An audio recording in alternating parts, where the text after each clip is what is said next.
আমি আপনাদের সামনে চ্যালেঞ্জ করতে চাই, এই ইকবাল ডাক্তার এবং তার কি আওয়ামী লীগ করে নাকি তার দলের সরকারকেও আমি চ্যালেঞ্জ করতে চাই, আমার ট্যাক্স ফাইলের বাইরে, যেটা আমার ফাইল ট্যাক্স ফাইল, এর বাইরে যদি এক চটাক পরিমাণ সম্পত্তি থাকে সরকার বাজেয়াপ্ত করার জন্য আমি অনুরোধ করব।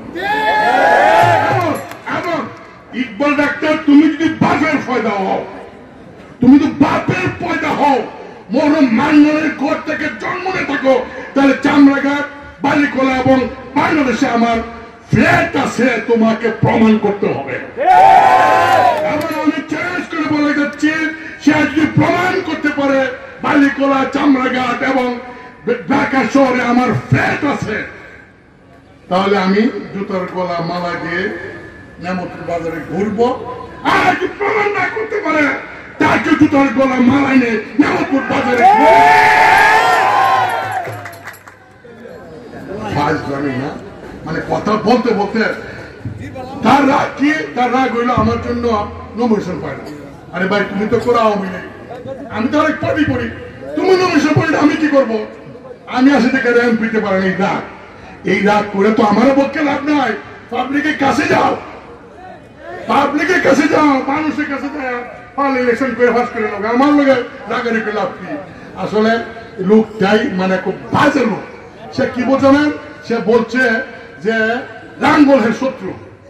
আরে বাবা, তুমি লাঙ্গল তোমার শত্রুর কথা বলছে? তাহলে এই 7 তারিখে নির্বাচনে করিমগঞ্জের 11টি ইউনিয়নের 10টা ইউনিয়নে পাস করেছি, যারা ভোট দিয়েছে, তাহলে তারা কি তার শত্রু? এবং নেমতপুরে বাড়ির সঙ্গে আমি পাস করেছি, নেমতপুর ইউনিয়নে পাস করেছি, তাহলে কি ওরাও হ্যাঁ শত্রু? এই তারাইয়ের মানুষ যে ভোট দিছে লাঙ্গলে, এটাও কি এর শত্রু? করিমগঞ্জের 16,000 ভোট পেয়েছে লাঙ্গলে, এটাও কি এর শত্রু? কি ভয় পাগলে কি বলে এই করিমগঞ্জ তারাইয়ের গত নির্বাচনে আমি 18টা ইউনিয়নের 17টা ইউনিয়নে পাস করেছি। কার সাথে কি কথা বলে?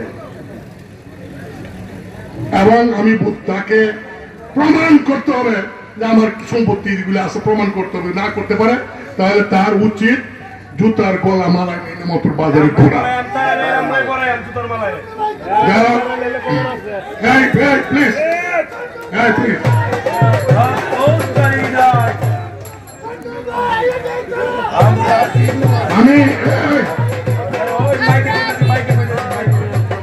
আমি আবারও বলছি, আমি নির্বাচনে পাশ করার পরে অধিবেশন আরম্ভ হয়েছিল, যেতে পারি না আপনাদের কাছে। আমি ঈদের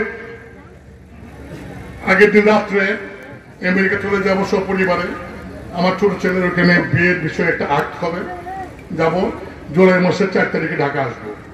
জুলাই আগস্ট মাসে আমি চেয়ারম্যানকে সহ এই উপজেলার প্রত্যেকটা ইউনিয়নে, প্রত্যেকটা ওয়ার্ডে আমরা যাওয়ার চেষ্টা করবো, যে আপনাদের যে সমস্যাগুলি আছে সেগুলি আমরা শুনে আমরা আগামী 3-4 বছরে আপনাদের সমস্যাগুলি, বিশেষ স্থানীয় রাস্তাঘাটের সমস্যাগুলি, সেগুলি আমরা প্রত্যক্ষভাবে গিয়ে দেখবো, শুনবো, লিস্ট করবো এবং সেইগুলি আমরা কাজ করতে পারবো।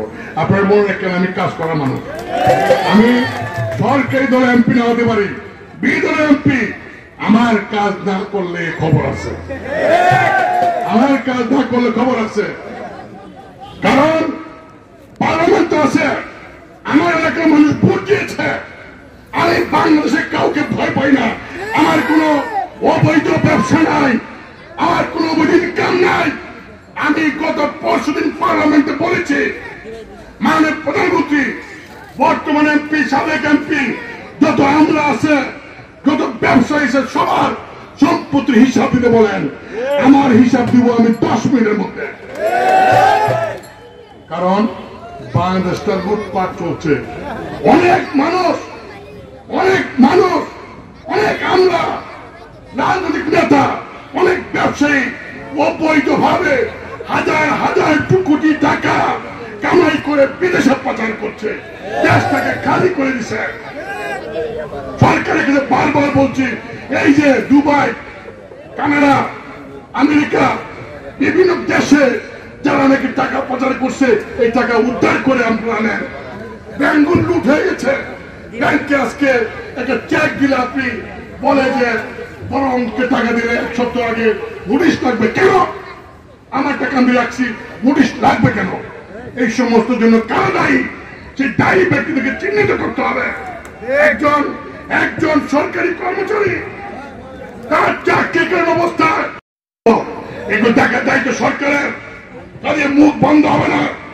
যাদের পক্ষ থেকে আমরা আগামী দিনে সরকারের যদি কোনো খারাপ কাজ থাকে তার বিরুদ্ধে আমরা প্রতিবাদ করব। আমরা দেশের মানুষের পক্ষে কথা বলবো, দেশের মানুষের রাজনৈতিক অধিকার সম্পর্কে আমরা বলবো। আমরা চাই সরকার বিশুদ্ধ হয়ে দুর্নীতিবাদের বিরুদ্ধে শক্ত অ্যাকশনে যাবে, তাহলে আমরা কর্পোরেশন করব। আমরা চাই সরকার জনগণের স্বার্থে যে সমস্ত প্রকল্প নিবে, যদি সেই প্রকল্পগুলি দুর্নীতির উঠে মানুষ জন্য উপকারে লাগে, তাহলে আমরা নিশ্চয়ই সরকার সহায়তা করব। আর তা না হলে আমরা সরকার সহযোগী করব। যা আদান পড়ে যাবে, আমি আবারও আমার পক্ষ থেকে, যাদের পরের পক্ষ থেকে যারা নির্বাচনে যে সমস্ত কর্মীরা, আমি জাতীয় পার্টির এবং আওয়ামী লীগের এবং অন্য পার্টির যে সমস্ত কর্মীরা রাত, এই যে কর্মীগুলি আছে এখানে আছে, ছেলেগুলি রাত দিন আরাম করে এত পরিশ্রম নিজের বাপ মার জন্য এই পরিশ্রম করে না, পরিশ্রম করেছে। এই পরিশ্রমের মূল্যায়ন শাহিন এবং আমরা অবশ্যই করব। আমি আজকে চিফ ইঞ্জিনিয়ার পিডিবি দাঁড়ায় বসে আমি কথা বলতে চাই, বলছি যে এই চিফ ইঞ্জিনিয়ার সাহেব, আপনার সরকার বলে এত বিদ্যুৎ, তা আমার টাঙ্গাইলের করিমগঞ্জে বিদ্যুৎ নাই কেন? কেন নাই? বলেছি যে তাড়াতাড়ি বিদ্যুতের ব্যবস্থা করেন, লোডশেডিং কমান, নাহলে আপনাদের বিরুদ্ধে আবার পার্লামেন্টে আমি কথা বলবো। যদি 1 সপ্তাহ 10 দিনের মধ্যে বিদ্যুতের ঘাটতি না কমান, আর কিছু না পারি, আপনাদের পক্ষে পার্লামেন্টে সরকারকে আমি জবাবদিহি করতে বাধ্য করবো। আমি আর কথা বলাবো না, আপনাদের কাছে আবারও কৃতজ্ঞতা প্রকাশ করে আমার বক্তব্য এখানে শেষ করছি। আপনার সবাই ভালো থাকুন, আল্লাহ আমাদের সকলের মঙ্গল করুন। আসসালামু আলাইকুম। এই জন্য মাথা নষ্ট হয়েছে, চলে গেছে।